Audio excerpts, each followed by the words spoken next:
জন্য বিভিন্ন পন্থা অবলম্বন করছে, কিন্তু কোনো লাভ নাই। এদেশের মানুষ বিএনপিকে চায়, বিএনপিকে তারা নির্বাচিত করবে। আপনারা যত দেরি করবেন আপনাদের তত অপমানের সম্ভাবনা বেড়ে যাবে। একদিন দেখা যাবে শেখ হাসিনার মতন আপনাদেরকে এদেশের মানুষ রাস্তায় নামিয়ে দিয়েছে, তখন আপনার হয়তো এই দেশ থেকে পালিয়ে যাওয়ার কোনো সুযোগ থাকবে না। পরিশেষে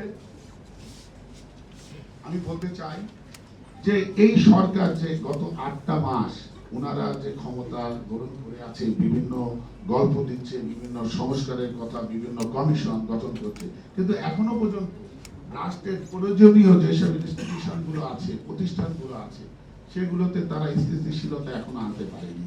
আসলে আনতে তারা পারবেও না, কারণ তারা তো অনির্বাচিত অরাজনৈতিক ব্যক্তিত্ব।